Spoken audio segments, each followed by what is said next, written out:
فعلا هو عمري. يعني في كل الحب، في كل الصدق، وفي كل حاجة بالنسبة لي. هو من خلاله بقيت لحد ما مشهور شوية، وهو في حاجة مش موجودة في الناس تقريبا، مش كلهم طبعا. الإيجابية، يعني على قد ما بحبه على قد ما بيحبني. مش ممكن أحبه قوي وهو ما يحبنيش، يعني على قد ما بحبه بالظبط يديني بالظبط. حبيته قوي قوي قوي يحبني قوي قوي قوي ويديني زي ما بحبه بالظبط. لو أنا سبته فترة مش قاعد معاه خالص، هو برضو بيسيبني نفس الفترة كده. فالإيجابية دي هي تعني بالنسبة لي الصدق في الحب، اللي هو مش موجود تقريبا دلوقتي إلا نادرا. وحس النغم بينما تجري أنامله صاعدة هابطة على أوتار آلة القانون التي استطاع في زمنه القصير أن يطوعها لإحساسه ليتمكن تماماً من العزف عليها.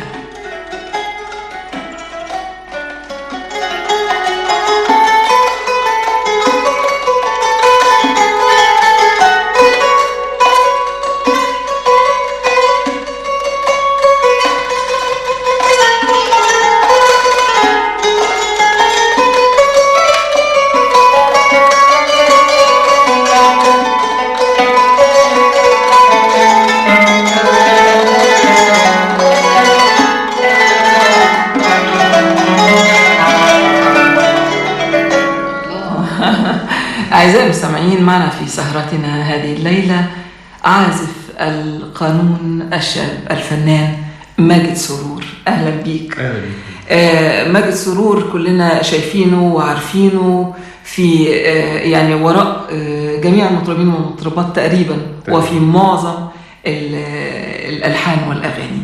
وإحنا يعني بنسجل إعجابنا الشديد يعني إنك أنت بدأت مبكر، أعتقد مش كده؟ في العزف على هذه الآلة. يعني أنا تعلمت القانون في المعهد الموسيقى العربية. يعني بدأت دراستي في المعهد من أولى سنة. كنت بشتغل عازف قانون من تاني سنة على طول. لكن ابتديت أبقى بشكل ملحوظ ورسمي أو بشكل الاحتراف من بداية دخول الفرقة المسية وأنا عندي 24 سنة ونص. يعني دخلت الفرقة المسية فعلا يعني؟ سنة 88. مين اللي رشحك يعني؟ ده مسألة مش سهلة. ده أستاذ أحمد حسن الله يرحمه. سمعك إمتى؟ كنت عزفت فرقة أم كلثوم. أول سولو ليا في حياتي. عملت كوكتيل لمعزوفات عبد صالح الفردية في أغاني أم كلثوم. يعني عبد صالح في كل أغنية أم كلثوم بيبقى ليه جزء منفرد، عزف منفرد. جميل. فعملت من كل أغنية كوكتيل للصلاحات دي. طبعا عبد صالح ده ملك القانون بقى. أيوة بالظبط. فكان حظي وترتيب ربنا ان هو يكون قاعد بيسمع في التلفزيون ساعه ما اتذاعت الحلقه دي. استاذ احمد فؤاد حسن. بالظبط. فاعجب جدا. وكان في الوقت ده هو كان بيحتاج لحد يعني يقعد مطرحه عشان هو يتفرغ للقياده. جميل. فكلمني فعلا وحط لي التاج ده على راسي. أيوة. ان انا اقعد مطرحه كده يعني. هو فعلا تاج جميل. بالظبط. وده كان احسن، يعني بعتبره احسن واعلى تكريم في حياتي جميل. وجايزه خدتها في حياتي يعني. اكيد. طب تعرف بقى دلوقتي ان احنا عايزين نسمع الكوكتيل اللي بتقول عليه ده، يعني تهيألي ده مهم ان احنا نسمعه. طبعا. اتفضل.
ده جزء بقى من الكوكتيل بتاع عبده صالح. بالظبط. الفنان عازف آلة القانون ماجد سرور. احنا يعني هناخد هذا الجزء من الكوكتيل وهنكمله بعدين، لكن عايزاك الحقيقة يعني توصف لي آلة القانون. احنا بنشوفها في التلفزيون، بنشوفها على المسرح، لكن أنا شخصيا أول مرة أقترب وعمالة أتأمل في هذا الجهاز العجيب جدا اللي بيصدر أصوات جميلة وسلسة جدا. واسمح لي، أنا عملت محاولة كده بإيدي بسيطة في الأول، لقيتها الحكاية سهلة قوي وكده، لكن أول ما جيت وبدأت تحط إيدك على حاجات في الشمال تنيمها والعرب واللي بتقول عليها دي وحاجات كده، لقيتها المسألة بقى إيه دخلت في الصعب. هي آلة صعبة القانون؟ هو تقريبا أصعب آلة شرقية كده. بينما أنا تصورت إنها أسهل آلة. هو السهل اللي فيها إن لما تبقى مظبوطة وظبطة عرب تمام، هيبقى زيها في نفس نظام العزف زي البيانو.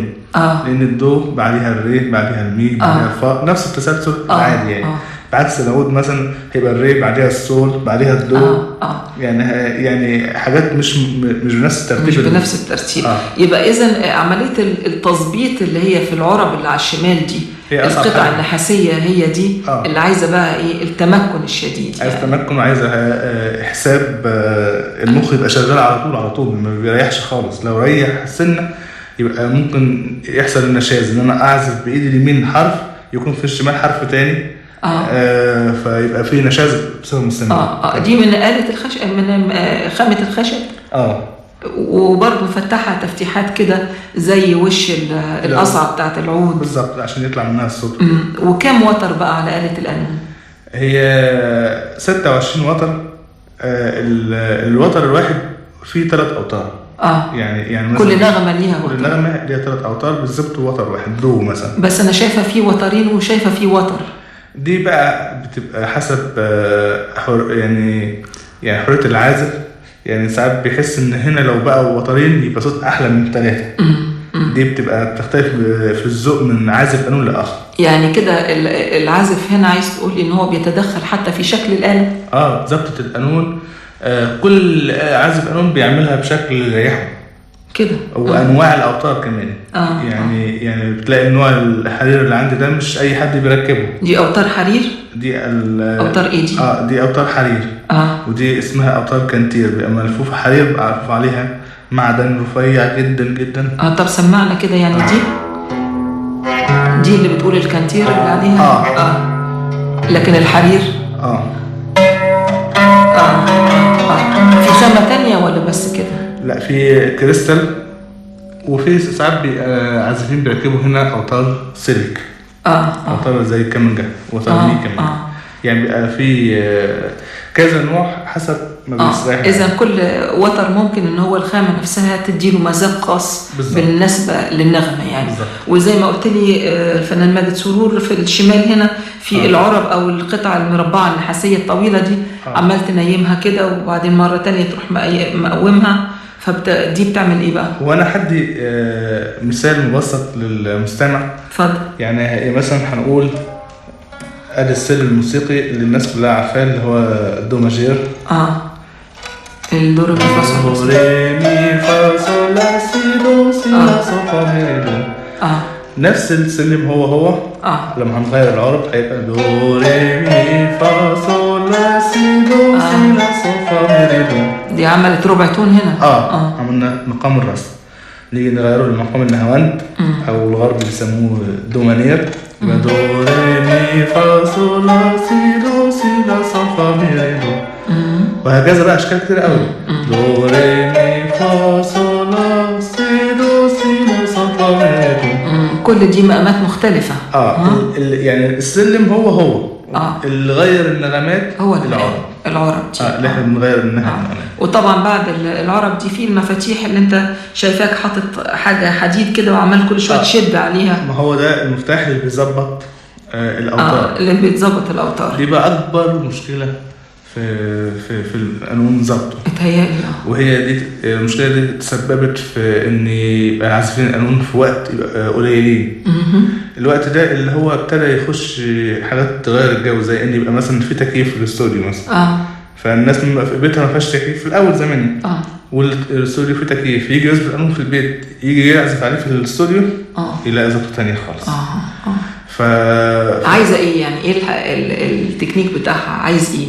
عايز صبر بس ودن نظيفه. يعني غير الودن طبعا مفترض ان هو العازف يكون ودنه كويسه. ايوه. لكن الصبر بقى يعني في ناس عازفين كويسين وودنهم كويسه بس ما عندهمش صبر. فهيقعد يظبط في 78 وتر. ففي نصهم هيزهق. يعني تخيلي يعني الكلام ده القانون الوحيد اللي واخد الحكم ده. لكن الكمانجة هيظبط 4 اوتار. تخيل بقى الفرق بين انا اظبط 4 اوتار و78 وتر. العود 10 ده بقى اللي هو كتير قوي، اللي هو بعد القانون او الجيتار او كده حاجات كلها حاجات بسيطه يعني. لكن القانون هو عشان كده يعني هي فعلا آلة صعبه. انا اقتنعت تماما. الفنان ماجد سرور الحقيقه احنا هنكمل عزف بقيه الكوكتيل الجميل بتاع عبده صالح، واحنا بنسترجع كده قيمه اصيله في عالم العزف على آلة القانون. واسمح لي احيي عازف الايقاع معانا الفنان إيهاب عباس من فرقة الموسيقى العربية. اتفضل.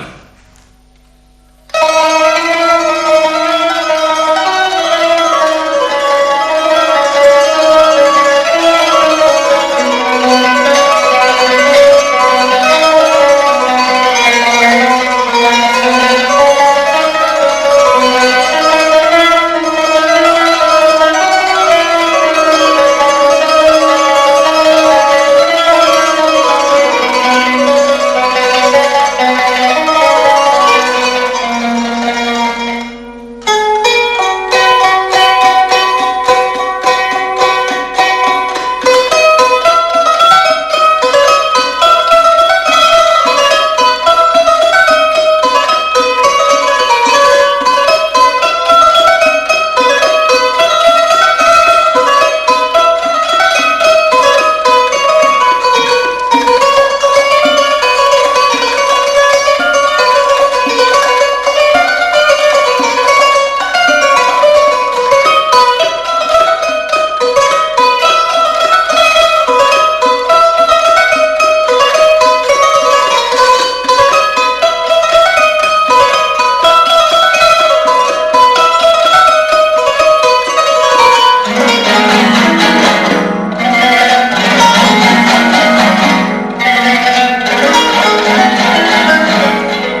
الفنان عازف آلة القانون ماجد سرور.